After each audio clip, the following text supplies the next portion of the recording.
faculty, and members of the community. My name is Lucy. I'm a senior and I'm an English major. Before I tell the story of why Mark is here, 2 announcements. There will be a reception straight after Common Hour in the Bonchek College House Great Room, and Mr. Charles will be available to answer questions from 3 to 5 p.m. in the multi-faith room, which is downstairs in the College Center. There will be signs. Do not be afraid of the basement. Just venture forth.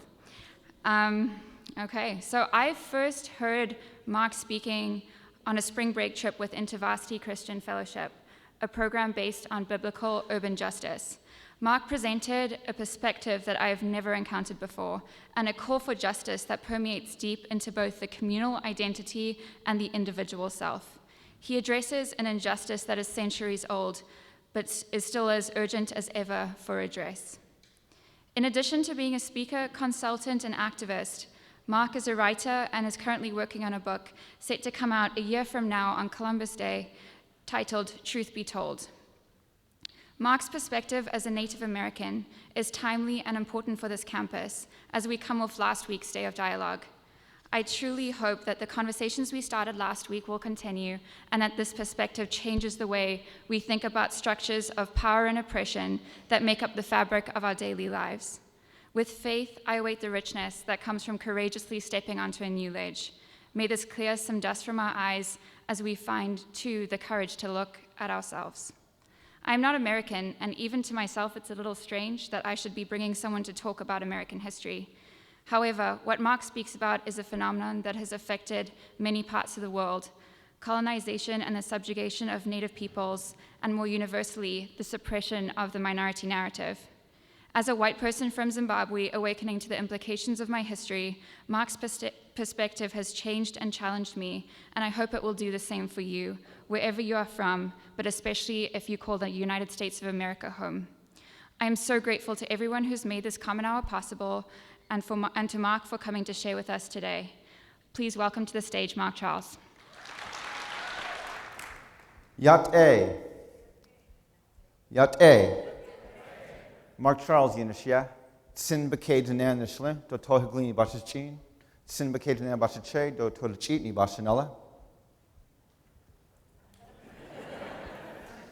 So, in the Navajo culture, when you introduce yourself, you always give your 4 clans. We're a matrilineal society, and so our identities come from our mother's mother. My mother's mother is actually American of Dutch heritage, and so when I introduce myself, I say Sin Bake Danan, which translated means the wooden shoe people. My father's mother, because they wear the wooden shoes, My father's mother is of the waters that flow together people, Tohiglini. My mother's father, my 3rd clan, is also Sin Bake Danan. And my 4th clan, my father's father's Todachitni, which is the Bitterwater clan, one of the original clans of our Navajo tribe. The next 45 minutes, I am going to present a history to you that most of you have never heard. It's going to be disturbing. It's going to deconstruct much of the past 12 to 16 years of your education. You're going to feel angry. A few of you are going to walk out. Some of you are going to want to throw something at me. Others of you are going to want to just shut down emotionally. I want to encourage you to stay engaged. I want to encourage you to stay in the conversation. We're going to come to a better place, but to get there, we first have to recognize and acknowledge what it is we're standing on and where we're coming from. Now, as we look through the lens of our nation, there are many things in our country that we don't know how to talk about, and we see that actually around us today. We are not sure how to talk about Terrence Crutcher, the African-American man who was shot just a few weeks ago.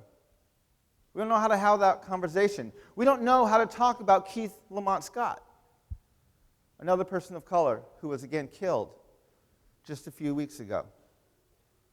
We don't know as a nation what to do with Colin Kaepernick,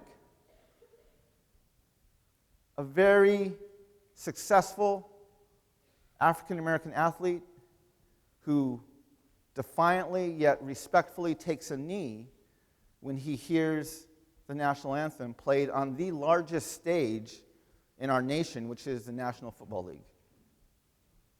We don't know what to do with that. We also don't know what to do about the Delaware, the Shawnee, the Iroquois, the people who were literally ethnically cleansed from this land so that this college could be built, so that homes could be bought, so that land could be settled. We don't know how to talk about that. And the reason we don't know how to talk about this thing is because there's a foundation to our nation, to our history, that we've never discussed. In 1452, Pope Nicholas V wrote down these words: "Invade, search out, capture, vanquish, and subdue all Saracens and pagans whatsoever. Reduce their persons to perpetual slavery. Convert them to his and their use and profit." These are the words in a papal bull written in 1452, and this papal bull, along with others between 1452 and 1493, collectively became known as what we call the Doctrine of Discovery. The Doctrine of Discovery is these series of papal bulls. It's essentially the church in Europe saying to the nations of Europe, wherever you go, whatever lands you find not ruled by Christian rulers, those people are less than human, and the land's yours for the taking. This was the doctrine that allowed European nations to go into Africa, colonize the continent, and enslave the African people. This is also the doctrine that let Columbus, who was lost at sea, land in a new world already inhabited by millions and claim to have discovered it. You cannot discover lands that are already inhabited. Right? If you don't believe me, leave your laptops, your cell phones, your car keys in front of you, and I will come by and discover them for you. That's stealing, right? That's conquering, that's conquest, that's colonizing. It's not discovery. The fact that to this day we celebrate that Columbus discovered America reveals the implicit racial bias of our nation. Natives are not fully human. This, of course, makes the doctrine of discovery a systemically racist doctrine that assumes the dehumanization of people of color. Now, in 1763, King George drew a line down the Appalachian Mountains, and he made a proclamation, and he said to the colonists that essentially they no longer had the right of discovery of the empty Indian lands west of Appalachia. This upset the colonists, so a few years later they wrote a letter of protest. In their letter, they accused the king of raising the conditions of new appropriations of land. They went on in their letter to state he has excited domestic insurrections amongst us and has endeavored to bring on the inhabitants of our frontiers, the merciless Indian savages. They signed their letter on July 4th, 1776. Literally 30 lines below the statement, "All men are created equal," the Declaration of Independence refers to natives as merciless Indian savages. Very clearly, the only reason our founding fathers used the inclusive term all men is because they had a very narrow definition of who was and who was not human. This, of course, makes our Declaration of Independence a systemically racist document that assumes the dehumanization of Native peoples. Now, a few years later, our founding fathers wrote another document. They began this document with the words, "We the people," in order to form a more perfect union. Of course, this is the Constitution, the preamble to the Constitution of the United States. However, just a few lines later, in the section of the Constitution that defines who this document was written for and who is included as a citizen, Article 1, Section 2, it never mentions women, it specifically excludes natives, and it counts Africans as 3/5 of a person. So we the people literally means white landowning men. We have to wrap our head around that. The purpose of the Constitution was to protect the interest, to give justice to white landowning men. We have to stop being surprised that women earn 70 cents to the dollar. The Constitution's working. We have to stop being surprised our prisons are filled with people of color. The Constitution's working. We have to not be surprised that in 2010, Congress sided with Citizens United and ruled that corporations now have the same rights as individuals to political free speech. The Constitution is doing exactly what it was designed to do. It's protecting the rights of white landowning men. Now maybe you're saying, wait, didn't we correct that? About 100 years later, 1868 around, we passed the 14th Amendment. This is the amendment meant to address Article 1, Section 2. It extended the right of citizenship to anyone born on this continent under the jurisdiction of the government. However, it didn't give women the right to vote. Women didn't get that right until 1920 with women's suffrage. It didn't include natives. We weren't even citizens yet. And even when we did become citizens in 1924, many of our tribes didn't get the right to vote until 1948. So while the 14th Amendment extended the right of citizenship, a few of the rights of citizenship, we still had Jim Crow laws written after that, to a few former male slaves, it left marginalized and disenfranchised these huge segments of our population. And we forget that it was in 1973, this very same amendment, the 14th Amendment, was used in Roe versus Wade, when the Supreme Court now concluded unborn babies aren't human, and therefore they can be aborted. What this demonstrates is that the heart of our Constitution is not a value for life. The value, the assumption is dehumanization, and the value is for exploitation and profit. This, of course, makes our Constitution a systemically racist document that assumes the white landowning male has the authority to determine who is and who is not human. In 1823, we had a Supreme Court case, Johnson versus McIntosh. This is two men of European descent. They're litigating over a single piece of land. One of them got the land from a native tribe. The other one got the land from the government. They want to know who owned it. The case goes all the way to the Supreme Court. The Supreme Court had to decide the principle upon which land titles were based. They determined the principle was that discovery gave title to the government by whose subject or by whose authority it was made against all other European governments, which title might be consummated by possession. They went on to state that essentially based on the doctrine of discovery, natives, who were here first but are less than human, only have the right of occupancy to land, like a fish occupies water or a bird occupies air. And Europeans have the right of discovery to the land and therefore the true title to it. This, along with a few other cases during the Marshall Court era, created the legal precedent for land titles. This precedent and the doctrine of discovery were referenced by the Supreme Court as recently as 2005.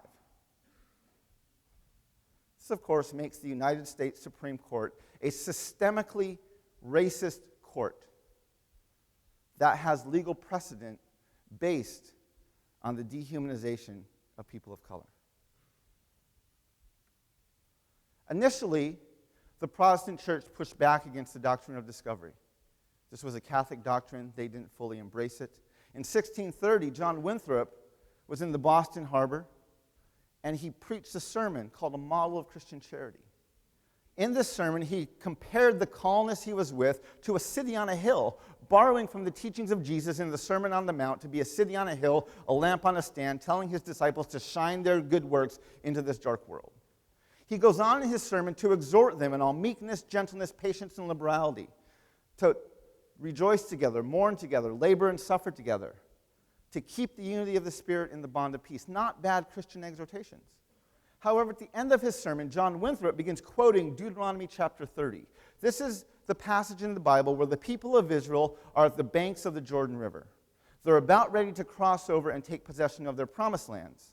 And Moses is reiterating to them the threats and promises of their land covenant with the God of Abraham.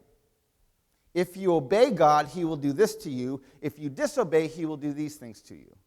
At the end of this passage, it says, "But if our hearts shall turn away so that we will not obey, and we worship other gods, we shall surely perish out of the good land, whether we pass over." Now, Deuteronomy 30 says river, but John Winthrop says vast sea. Why does he say vast sea? Well, he didn't cross a river.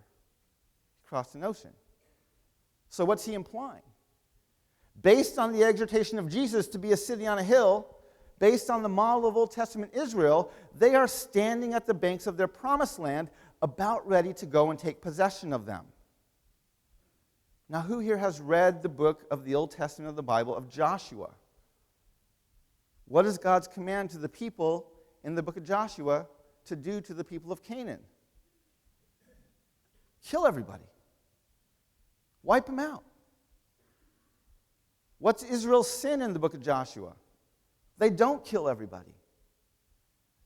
Promised lands for one people is literally God-ordained genocide for another. I call this sermon the birth of American exceptionalism. The idea percolates for about 100 years. Mid-1700s, we begin expanding westward as a nation. We go past the Appalachian Mountains. We go past the Mississippi River. Towards the end of the 1700s, the Second Great Awakening begins happening. There's this religious fervor as our nation is moving further and further west. And early 1800s, the term manifest destiny is born. This belief that as a nation, we have the God-ordained right to rule this continent from sea to shining sea. Now that we have a racist doctrine of discovery, a racist Declaration of Independence, a racist Constitution, a racist Supreme Court, and a God-ordained right to commit genocide, now we have a bunch of history we've never talked about. I did some research about a year ago on our nation and war. And I looked at every year from 1775 to 2016 that our nation was in a state of war or armed military conflict against another country or entity. Every year in blue, I marked that we were in armed military conflict. I then went through and marked in red every year that we were fighting against native tribes. The list of wars at the bottom are merely the wars we fought against native peoples in the 19th century. We refer to the 19th century as our century of expansion. This is the century we added 30 states to the Union. Well, clearly this was not a century of expansion. This was a century of ethnic cleansing and genocide.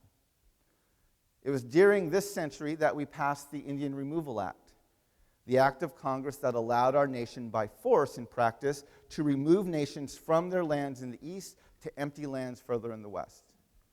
This resulted directly in the Trail of Tears for the Choctaw, the Chickasaw, and the Cherokee. This resulted in the Trail of the Long Walk for the Navajo. All told, about a dozen tribes experienced forced relocations, and tens of thousands of people died as a direct result of these relocations. In 1864, we had the Sand Creek Massacre. About 200 Cheyenne and Arapaho men, women, and children were encamped over a hillside in Colorado.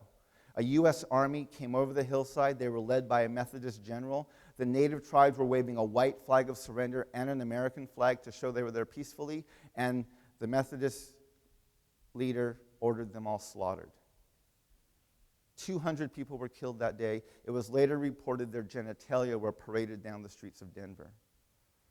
In 1879, we had the Indian boarding school started in Carlisle, Pennsylvania, just up the road, the first Indian boarding school. Native children were forcibly taken from their homes, raised in these military-style boarding schools. They were punished for speaking their languages. They were punished for practicing their culture. They were removed from their families. The stated goal of these schools was to kill the Indian to save the man. The horror stories of abuse, neglect, sexual, mental, physical, emotional abuse is off the charts in these schools. The last of these schools didn't close until the 1970s and 80s. In 1887, we had the Dawes Act. Now that we had almost finished our expansion westward, the nation still wanted more land for white settlement. And so what they did is they allocated 160 acres to every native male over the age of 18. The rest of the native lands, which were now reservations, was opened up for white settlement. Over the next 30 to 40 years, this reduced the total land holdings of native peoples by about 2/3. We lost in total a size of land roughly the area of California. In 1890, we had the massacre at Wounded Knee. This is one of the more famous massacres. 350 native warriors were slaughtered in a single day. We teach this a little more frequently in our schools. What we don't talk about is that our United States government gave 20 Congressional Medals of Honor to the U.S. soldiers who participated in this massacre. Every effort to have these medals rescinded has been turned down. I actually found a quote by Senator John McCain advocating against their rescindment. December 19, 2009, Congress passed House Resolution 3326. This is the 2010 Department of Defense Appropriations Act, a 67-page bill laying out the budget for the DoD for 2010. Page 45, subsection 8113, is titled Apology to Native Peoples of the United States. What follows is the 7-bullet-point apology. It mentions no specific tribe, no specific treaty, and no specific injustice. It basically says you had some nice land. Our citizens didn't take it very politely. Let's just call it all of our land and steward it together. It then ends with a disclaimer stating nothing in here is legally binding. To date, this apology has not been announced, read, or publicized by the White House or by Congress. In our country, we don't teach a history of our nation. We teach a mythology. The mythology of America is discovery, equality, expansion, exceptionalism, and the belief that liberty and justice is for all. But that's the myth. It's not the reality. Who here has been to the Lincoln Memorial? Keep your hands up. Who's been to the museum at the base of the Lincoln Memorial? In the museum, at the base of the Lincoln Memorial, it's a room about the size of this front area. It's not very big. On each wall, there's writings and ideas and thoughts of President Abraham Lincoln on different aspects of his life and of our nation. And on one wall is a group of writings about his thoughts about the Union. And on that wall is a plaque. Etched in stone, the plaque's about 4 feet high, about 2.5 feet wide. And on the plaque, it says, "I would save the Union. My paramount object in this struggle is to save the Union. It is not to save or destroy slavery. If I could save the Union without freeing any slave, I would do it. If I could save the Union by freeing all the slaves, I would do it. If I could save the Union by freeing some and leaving others alone, I would also do that." There's a plaque at the Lincoln Memorial, etched in stone, that literally says, according to Abraham Lincoln, black lives don't matter. We don't teach a history of America. We teach a mythology. Instead of dehumanization, we call it discovery. We don't mention that our equality is only for a select few. Instead of ethnic cleansing, we call it expansion. Instead of genocide, we call it exceptionalism. And our liberty and justice is only for a very narrowly defined few. I want to take a short break here. I want to have a short, just emotional decompression. There's no right or wrong answer. There's no good or bad answer. In 2 or 3 words, I want you to tell me what you're feeling right now. 2 or 3 words. Anger, disgust, shame, confusion, surprise, not surprised, sadness, privilege, delusion, hope. Yeah. We don't talk about these things. This is our buried history. We don't know what to do with them. There's an Aboriginal leader out of Canada, his name is George Erasmus, and he says where common memory is lacking, where people don't share in the same past, there can be no real community. Where community is to be formed, common memory must first be created. I think this quote gets to the heart of our nation's problem with race. We don't have a common memory. We have a dominant white America that remembers a history of discovery, expansion, opportunity, and exceptionalism. And we have communities of color with the lived experience of stolen lands, broken treaties, slavery, ethnic cleansing, Jim Crow laws, segregation, internment camps, boarding schools, and all the other things that happened here. There's no common memory.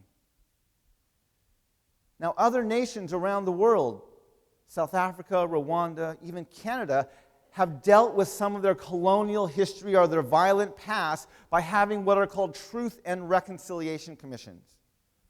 National dialogues on race that deal with their history and try to create this common memory to speak the truth so they can find a way to move forward.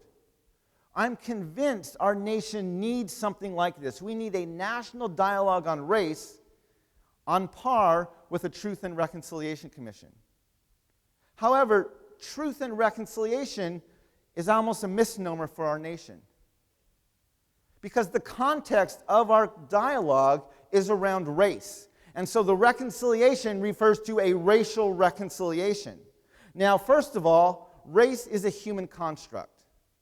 There's no genetic difference of race. And in the Americas, race was constructed for the purpose of oppressing and dividing. The black race was constructed in part through what's called the one-drop rule. What's the one-drop rule? Well, if you have a single drop of African blood, you're black. Why do we have this rule? Well, blacks were our slaves. They were our labor pool. We wanted as many of them as possible. The one-drop rule allowed a white slave owner to rape his female slave and produce free baby slaves. For natives, we have what's called the blood quantum rule. What's this? You're whole, you're half, you're a quarter, you're 16th, you're 32nd, you're 64th, then you're bred out of existence. Why? The myth of America is this land was empty. We discovered it. We don't want natives here. Race in this nation was constructed for the purpose of oppressing and dividing. And reconciliation implies a previous harmony. Racial reconciliation is a misnomer. All that word does is allow us to perpetuate the myth of America. Things were once great here, now they're not. We need a new term. I like to use the term racial conciliation. Conciliation is merely the mediation of a dispute. Racial reconciliation lets us perpetuate the myth. Conciliation requires us to have a much more honest starting point. They both can lead to a better place, but they just have a different starting point. So I'm advocating that we need a national truth and conciliation commission. A national dialogue to deal with who we are, where we've come from, and trying to find a way to move forward. Now the question is, how do you start this dialogue? In most nations, truth and reconciliation commissions came out of a major period of crisis. In South Africa, apartheid fell. That crisis was enough to bring the parties to the table. In Rwanda, there was this bloody civil war. That was enough to bring the parties to the table. In Canada, there was an over-the-top, hugely expensive lawsuit. It almost bankrupted churches and it scared the crap out of the government. So they settled, and part of the settlement was they would have a Truth and Reconciliation Commission. Now, I know my country. I know our nation. We don't handle crisis well. I don't want to hope for, I don't want to pray for, I don't want to wait for, I don't want to initiate crisis. Our nation doesn't have it well. So what else do you do then? Well, there's a model of disruption. This is a model we've actually used fairly effectively in our country. This is the model Black Lives Matter is using right now. This is actually the model that the civil rights movement got started on. You disrupt the status quo, you co-opt the stage, and you speak your message. Now, the challenge with the disruption model is the strength of disruption is the act of disrupting. So someone has a stage, you disrupt the stage, and you co-opt it. Now, the minute you do that, one of two things are going to happen fairly quickly. Either the owner of the stage is going to take it back, or the audience is going to leave because they didn't come to hear you. So at best, you have a soundbite. Now, we've done some amazing things through disruption in this nation. Black Lives Matter is raising an incredible amount of awareness. The civil rights movement is what I would call our deepest dialogue we've ever had on race in our nation.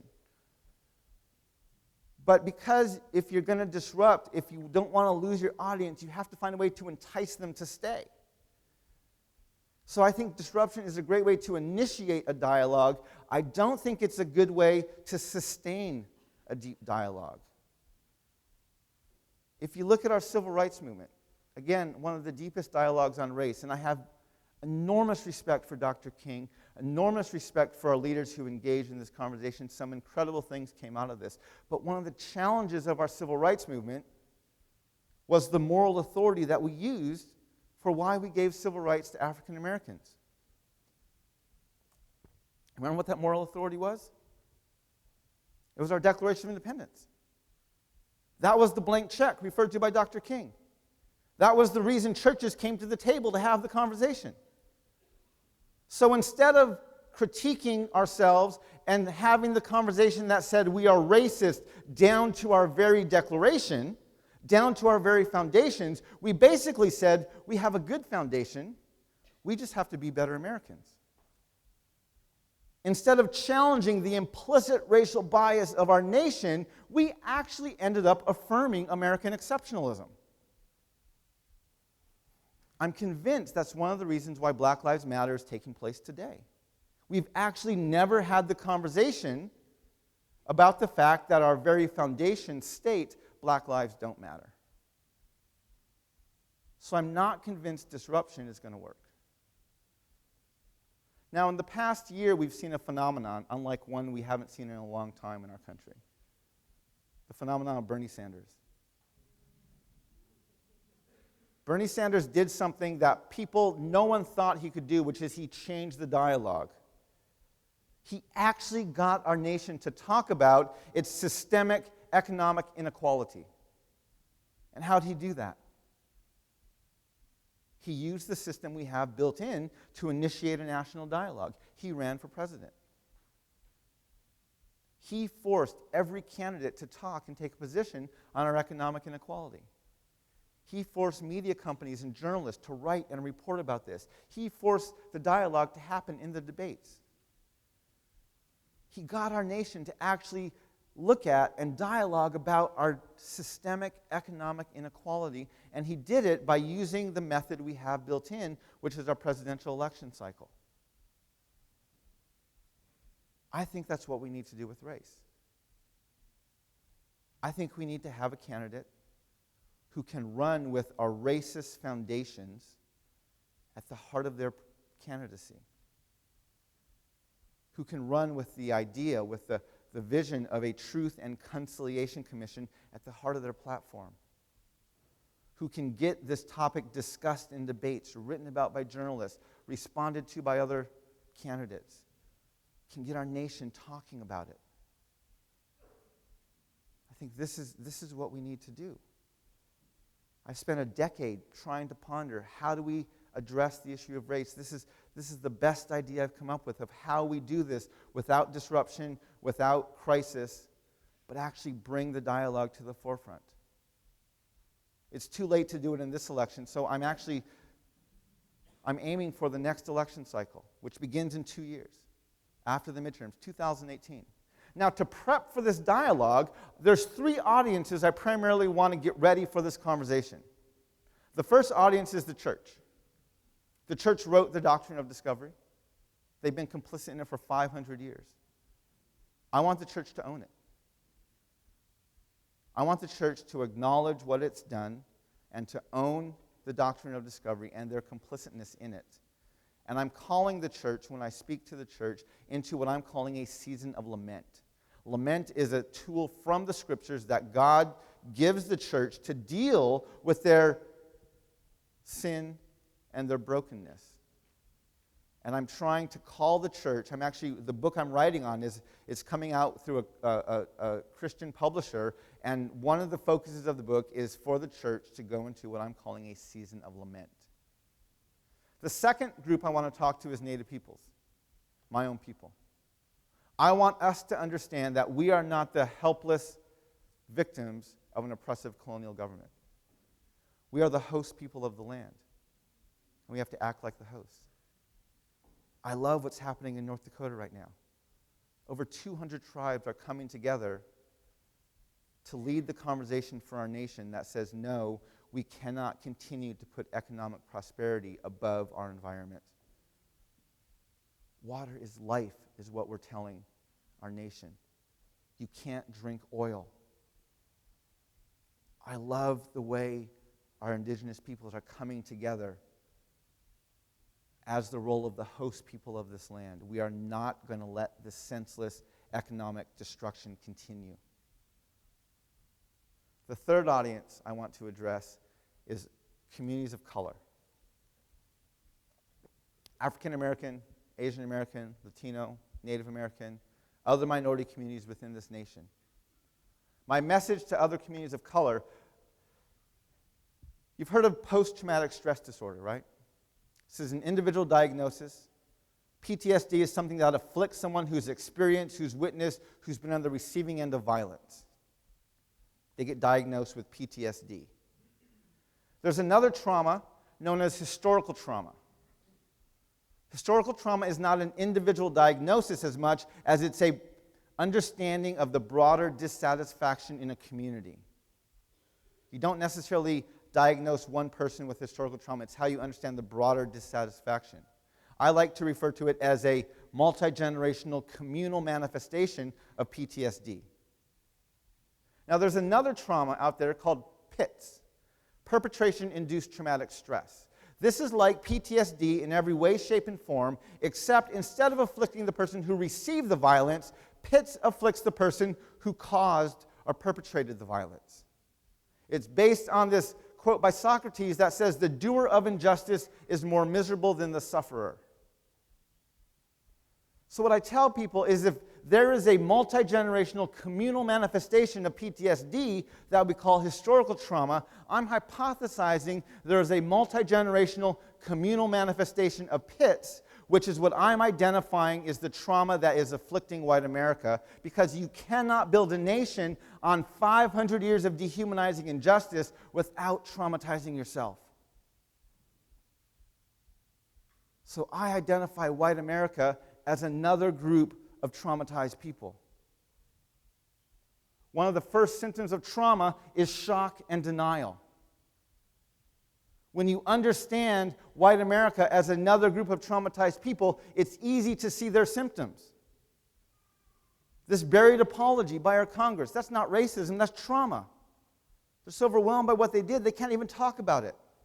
We have Texas and Oklahoma passing laws saying you can only teach patriotic history. That's not racism, that's trauma. They're so overwhelmed by what they did to become who they are, they can't even teach it anymore. We have the civil rights movement using the Declaration as a moral authority. That's deflection, that's trauma. American exceptionalism is merely the coping mechanism of a nation in deep denial of its genocidal past and its current racist reality. When you deal with trauma patients, you also deal with what are called triggers.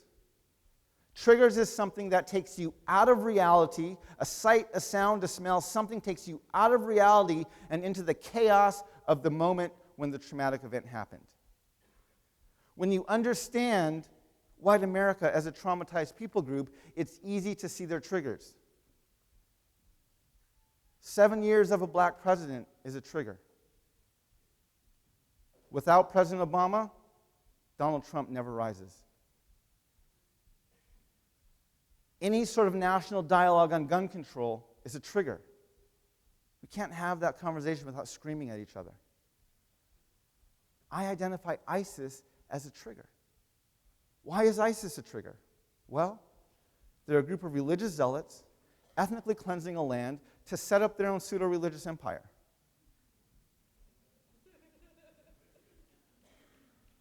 That reflection is so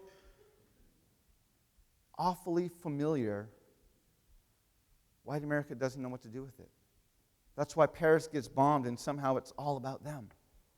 It's all about us. We don't know what to do. So I'm not trying to convince white America they're traumatized. I'm trying to convince people of color that white America is traumatized. Why? Because we know our communities are jacked up. I know my reservation's a mess. We know that we're traumatized. We know, we're aware of what's going on. Not that we're healed, but we're aware that we're in a mess. The problem is we have this belief that white America came out of that same history unscathed. And so because of that, we tend to look at white America like they can fix it. The problem is white America can't fix it. White America does not have the tools in their tool belt to fix the problem. What does white America bring to the table? Well, first they bring their money, which is all blood money. Second, they bring their understanding of liberty and justice and freedom, which their own documents define are for a very narrowly select few. They can't fix it. I have a daughter, she's 7 years old. She could pull the parking brake on my car, let it roll down the hill, and crash into a tree. She could wreck my car. She hasn't, but she could. I could scream at her all I want. She can't fix it. Screaming at her only frustrates me and paralyzes her. When we scream at white America, people of color, to fix it, we frustrate ourselves, we paralyze them. We need to understand we are dealing with another group of traumatized people. And so when they go into shock and denial, when white America begins to manifest some of their triggers, just like when you're with a counselor, if you've ever been to a counselor and you start getting onto a hot topic and you begin emotionally boiling, rarely does your counselor get into there and mix it up with you, right?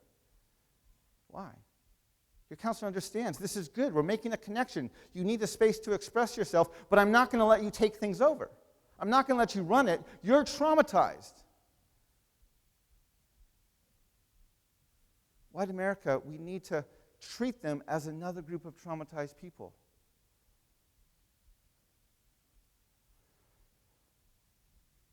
In most racial dialogues, white America is either racist or they're fragile. I don't think either one of those are helpful places to start the conversation. If white America is merely racist, there's no place for them in this conversation.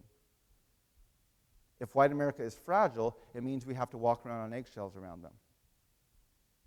By understanding white America is traumatized, not victimized, traumatized by their own history, by what they're standing on, we can understand that it's actually good when they begin to have these reactions because something's being touched.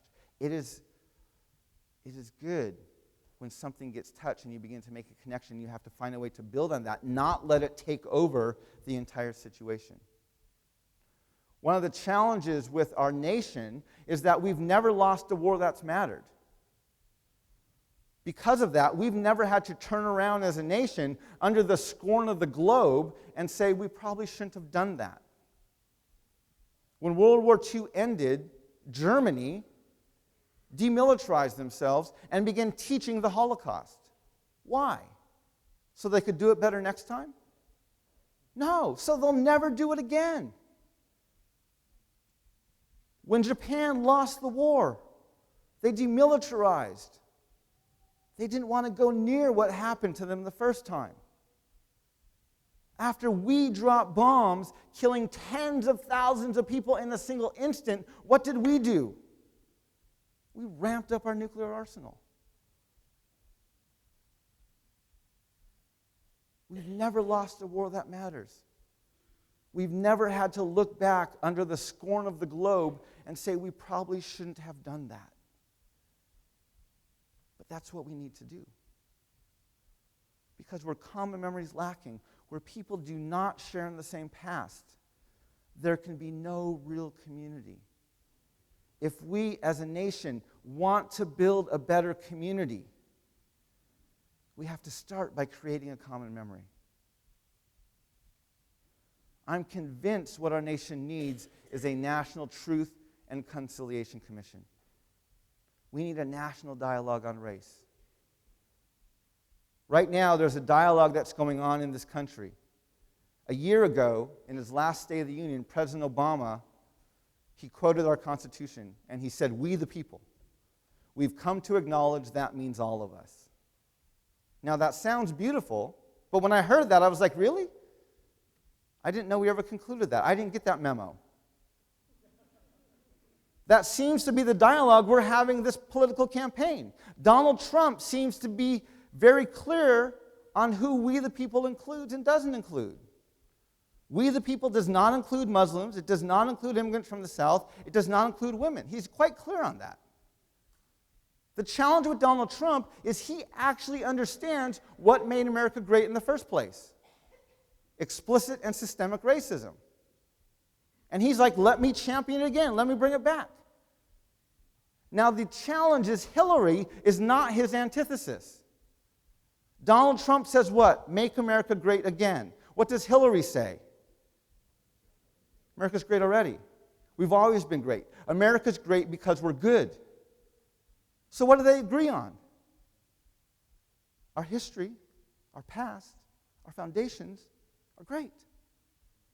At the Democratic National Convention, Cory Booker, an African-American senator from New Jersey, stood up and he acknowledged the word savages in the Declaration. He acknowledged the Three-Fifths Compromise in the Constitution, but he bookended that section of his speech by saying our founders are geniuses and our foundations are great. You can't say that unless your definition of great is racist. The dialogue we're having right now is not a racist, anti-racist conversation. The dialogue we're having this political cycle is, do we want Donald Trump to champion explicit racism, or do we want Hillary Clinton to work to keep racism implicit? And that conversation is freaking us out. Because since the Civil Rights Movement, we've grown very comfortable with implicit racism and very uncomfortable with explicit racism. And we cannot be fooled. We are not having a racist, anti-racist dialogue right now. We need a national truth and conciliation. We need to deal with the fact that the United States of America is systemically racist because of our foundations, not in spite of them. And that's the dialogue I'm trying to initiate. That's the conversation I'm trying to get our people to think about and talk about. We need to create a common memory. And until we do, we are not going to experience true community. Thank you very much.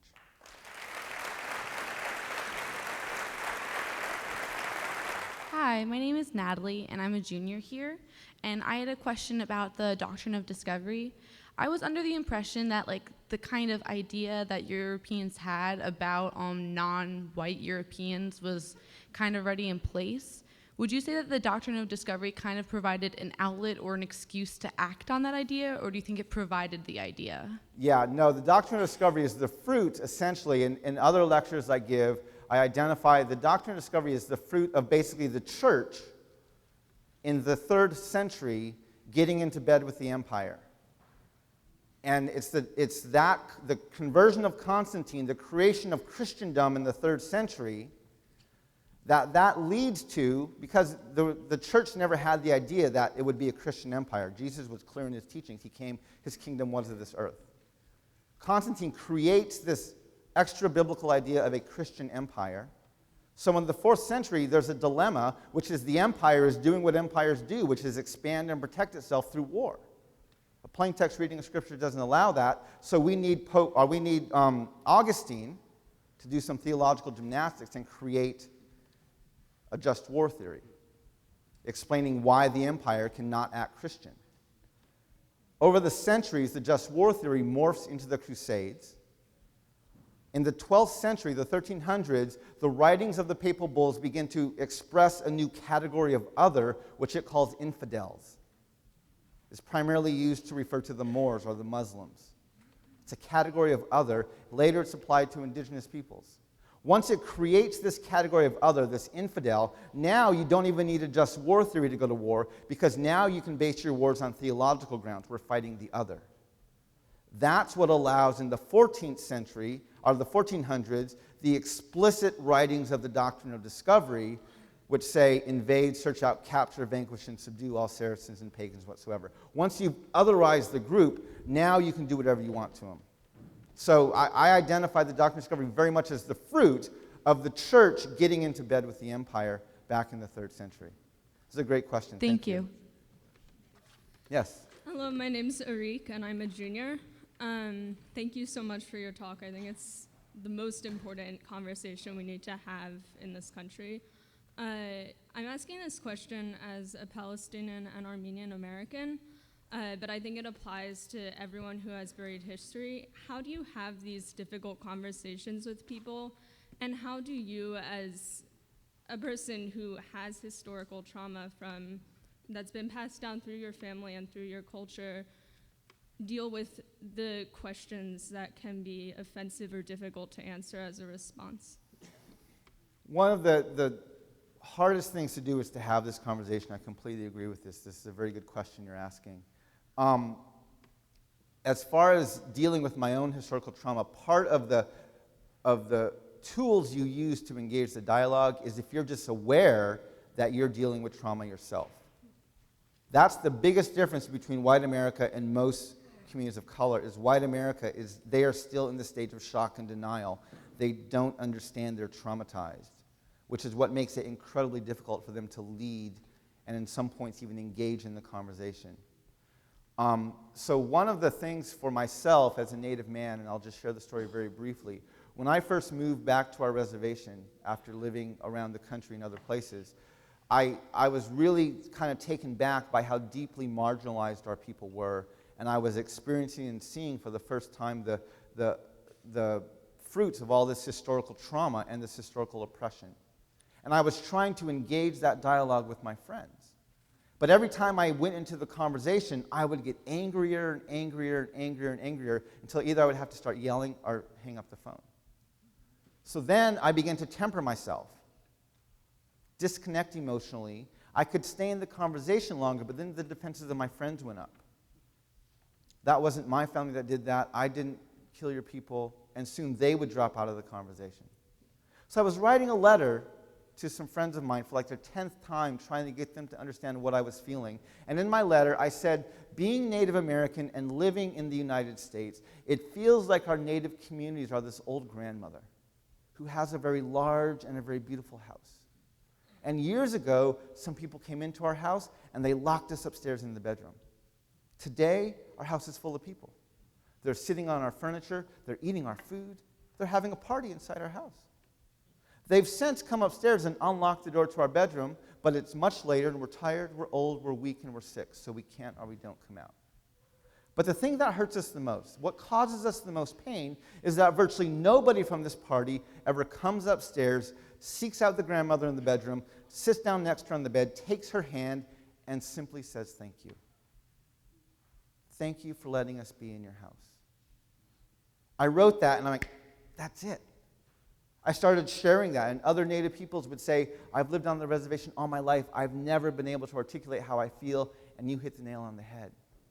I shared that with non-Natives, and they would say things like, what does it mean to say thank you? How does my family, my community, my nation express gratitude to indigenous peoples? Now we're having a very different dialogue. Now, instead of wrenching guilt into people, we're having a dialogue about what I would call this reversal of roles, which is we have 300 million undocumented immigrants running around like they own the place.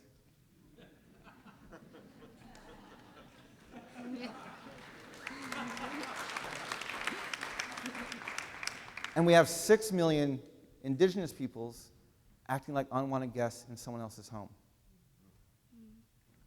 We have to reverse that dialogue.